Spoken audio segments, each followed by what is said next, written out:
चलिए, अच्छा वो कल की आज के हॉट स्टॉक्स जो रडार पर रहेंगे, ओवरनाइट रीडिंग क्या कह रही है? जैम याद रखिएगा, ये कोई बाय कॉल नहीं है आपकी स्क्रीन पे। हॉट स्टॉक सिर्फ ये डेटा का जमावड़ा है, मतलब जिन स्टॉक्स में चार्ट्स अच्छे थे, कॉल ऑप्शंस में काफ़ी स्ट्रॉन्ग बाइंग है, पुट राइटर्स के पास कन्विक्शन था, वो स्टॉक्स में आपके सामने लेके आ रहा हूँ। पहला स्टॉक है अदानी एंटरप्राइजेस। याद रखिएगा, कल ये ऑल टाइम हाई पे क्लोज हुआ, एक टिपिकल फ्लैग का ब्रेकआउट था। इनफैक्ट मानस के साथ हमने ट्रेड भी किया, हमने ट्रेड पिक किया था अप्रॉक्सीमेटली 46 के आसपास, और ये 4165 पे क्लोज हुआ। इंट्राडे स्विंग करीब करीब 4200 तक का था। अपोलो टायर्स इसमें कल एक स्ट्रॉन्ग स्विंग था, और कल ऑटो में जो मूव आया उसको लीड किया अपोलो टायर्स ने। कल डे हाई पर और साथ ही साथ ऑल टाइम हाई ट्रेजेक्टरी पे विद द टिपिकल फ्लैग ये ब्रेकआउट देखे गया। और उसके बाद जरा लेके आइए आप, एक हो गया आपका अदानी एंटरप्राइजेस, अपोलो टायर्स।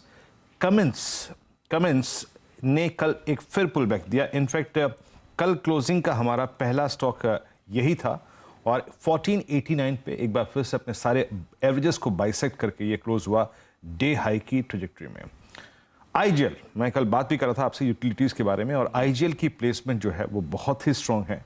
एक टिपिकल जिसे कहते हैं ना इनवर्टेड हेड एंड शोल्डर, चार्टिकली वो विजिबल है, प्लेसमेंट बहुत स्ट्रॉन्ग है। ये फॉर्मेशन जिसका मैं जिक्र कर रहा हूं, ये लगभग 12 अगस्त से लेकर कल तक की क्लोजिंग के बीच में परसिस्ट करती है।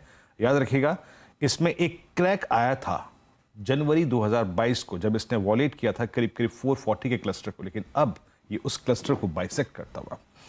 ये एक अच्छी चीज़ है, आईजीएल पर नज़र रखिएगा। साथ ही साथ इंडियन होटल्स, हम बात कर ही रहे हैं, जिस तरीके से उड्डयन क्षेत्र की कल हमने इंटरग्लोबल एविएशन की बात की, लोगों का आवाजाही और जो टूरिज्म एक्टिविटी काफ़ी शार्प है इस वक्त। तो इंडियन होटल्स ने कल एक स्ट्रॉन्ग पुल बैक लिया, और ये डे हाई की ट्रेजेक्टरी में 324 पे लो लेवल से रिकवर होकर बंद हुआ, माफ़ कीजिएगा, बट वॉल्यूम्स और ओआई एडिशन इसमें काफ़ी स्ट्रॉन्ग था। आशीष, एक मैंने पुल बैक ट्रेड लिया था जो लोअर लेवल से पुल बैक देखे गया। कल इंडियन होटल्स का एग्जैक्टली जो लो था वो 50 डे एक्सपोनेंशियल मूविंग एवरेज था। आप इन 5 स्टॉक्स की श्रेणी में से Adani enterprises, Apollo tyres, Cummins, IGL और इंडियन होटल्स क्या पिक करना चाहेंगे?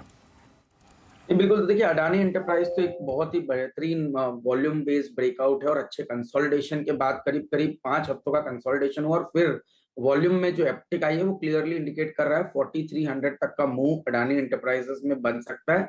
4100 4100 के स्टॉप लॉस के साथ लॉन्ग ट्रेड अडानी एंटरप्राइजेस में रखना चाहिए, 4300 की जगह बन सकती है। जहां तक क्यूमिंस का सवाल है, तो ये हमारा एक फेवरेट पिक रहा हुआ है, और हम आपको याद होगा हमने इसको 1000 के लेवल्स पे रिकमेंडेशन शुरू की, और कई बार कहा कि ये हमारी टॉप पिक है पूरे कैपिटल गुड स्पेस में, और अभी भी हमारा मानना है कि जो ट्रेंड बना हुआ है वो काफी प्रॉमिसिंग है।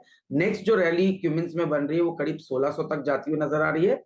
1440 के स्टॉप लॉस के साथ एक लॉन्ग ट्रेड क्यूमिंस में रहेगा। तो अडानी एंटरप्राइजेस और क्यूमिंस, ये 2 टॉप पिक मुझे लगता है आपने जो स्टॉक्स किए उसके अंदर हमें नजर आ रहे हैं।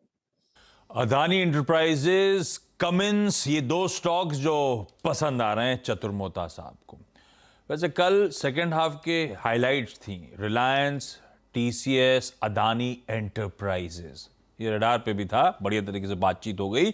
ऐसे ही जो स्टॉक दरअसल ये सब आउट परफॉर्म कर रहे थे, अच्छा ट्रैक्शन दिखा रहे थे, दिन के हाईज पे क्लोज हुए थे, ऐसे एसबीआई लाइफ को रखिएगा स्क्रीन पे।